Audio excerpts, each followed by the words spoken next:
నిన్న ఒక జూబ్లీహిల్స్ సంబంధించినటువంటి వార్త కూడా మనం చూడాల్సినటువంటి అవసరం ఉంది. సరే, ఎన్నికలు దగ్గర పడతా ఉన్నాయి. జూబ్లీహిల్స్ సంబంధించినటువంటి ఉప ఎన్నిక ఇంకా జస్ట్ ఇంకో 2 నెలల టైం మాత్రమే ఉన్నది. సో ఒక పక్కన కాంగ్రెస్ పార్టీ మాట్లాడుతూ ఉన్నది. కాంగ్రెస్ పార్టీ ఖచ్చితంగా ఈ ఎన్నికలని ఖచ్చితంగా వాళ్ళ ఖాతాలో వేసుకోవాలన్నటువంటి ప్రయత్నం అయితే చేస్తూ ఉన్నది. ముఖ్యంగా నిన్న జరిగినటువంటి ఒక గొడవ, జూబ్లీహిల్స్ సంబంధించినటువంటి ఏవైతే మీటింగ్ జరుగుతూ ఉన్నదో ఆ మీటింగ్ ఏదైతే ఉందో ఆ మీటింగ్లో మంత్రి అలాగే ఆడున్నటువంటి ఎంపీ అయినటువంటి అనిల్ కుమార్ యాదవ్ జూబ్లీహిల్స్ ఉప ఎన్నికల్లో కాంగ్రెస్ పార్టీ విజయం సాధించడం కోసం ఒక పక్కన కాంగ్రెస్ పార్టీ కమిటీలు వేసింది. కాంగ్రెస్ పార్టీ ఒక పక్కన ఎన్నికల ప్రచారం దూసుకుపోతూ ఉంటే నిన్న జరిగినటువంటిది ఏది జూబ్లీహిల్స్లోని ఉన్నటువంటి రహమత్ నగర్ ఆ ప్రాంతంలో ఒక మీటింగ్ పెట్టిండు. ఆ మీటింగ్ పెడితే అక్కడ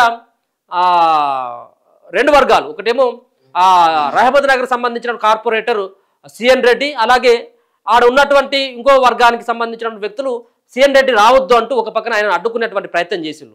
గో బ్యాక్ అంటూ నినాదాలు చేస్తూ మంత్రి వివేకు అలాగే అనిల్ కుమార్ ఎవరైతే ఎంపీ ఉన్నారో ఆయన ముందే మొత్తం నెట్టేసుకున్నటువంటి ప్రయత్నం చేస్తూ ఉన్నారు. సో ఈ గ్రూపు తగాదాలకి ముందుగా కాంగ్రెస్ పార్టీ చేయాల్సినటువంటి వ్యవహారం ఏంటంటే, జూబ్లీహిల్స్ ప్రాంతంలో కాంగ్రెస్ పార్టీకి విజయావకాశాలు ఎక్కువ ఉన్నప్పటికీ దాంట్లో గ్రూపు తగాదాల వల్ల ఇప్పుడు కాంగ్రెస్ పార్టీ కొంత ఇబ్బంది అయ్యేటువంటి అవకాశం కనబడతా ఉన్నది.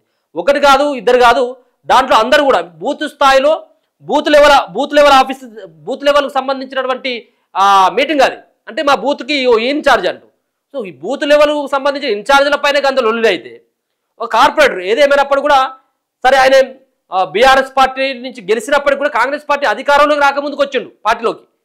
కాంగ్రెస్ పార్టీ అధికారంలోకి రాకముందుకే కాంగ్రెస్ పార్టీలో చేరిండు సిఎన్ రెడ్డి.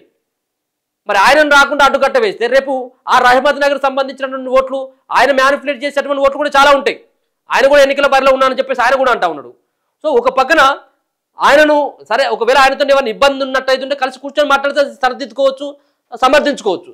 కానీ బహిరంగంగా ప్రజల్లోకి వచ్చి ఒక మంత్రి ముంగట మీడియా ముంగట సో తన్నుకున్నటువంటి ప్రయత్నం చేస్తే ఇది కాంగ్రెస్ పార్టీకి మంచి అయినటువంటి పరిస్థితి కాదు. గో బ్యాక్ అని చెప్పేసి నినాదాలు చేస్తే అది ఎవరికి నష్టం అయితే అది కాంగ్రెస్ పార్టీకి నష్టం.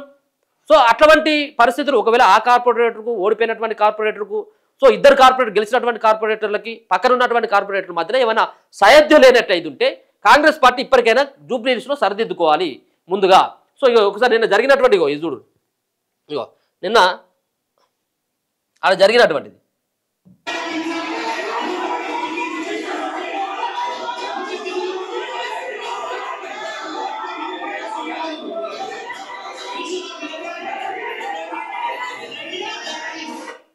ఇక్కడేమో మంత్రి ఉన్నాడు, ఇదే సంబంధించినటువంటి స్టేజ్ పైన మంత్రి ఉన్నాడు, ఆడ ఎంపీ ఉన్నాడు. సో ఎంపీ మంత్రులు ఉండగానే సో ఆ విధమైనటువంటి పరిస్థితి వస్తే ఎంపీ అలాగే వాళ్ళ స్టేజ్ మీద ఉండగానే ఆ విధమైనటువంటి పరిస్థితి ఎందుకు దారితీస్తూ ఉన్నాయి?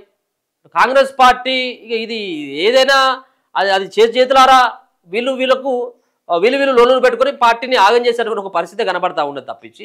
సో ఆయన వస్తే ఇప్పుడు వీళ్ళకి వచ్చినటువంటి ఇబ్బంది ఏమున్నది? ఆయన వస్తే వచ్చినటువంటి ఇబ్బంది ఏమున్నది?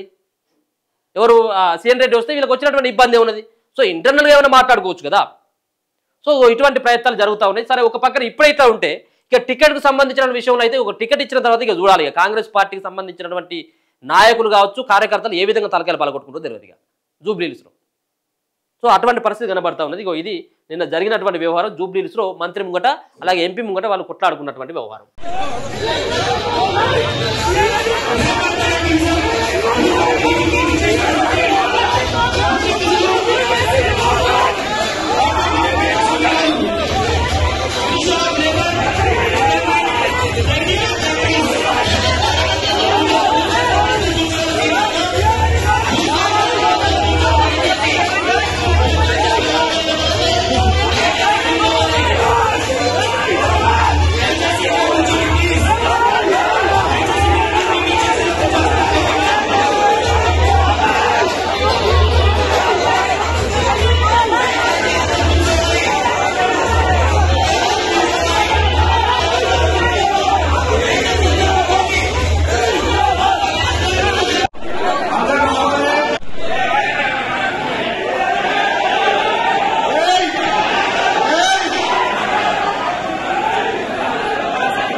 గౌరవ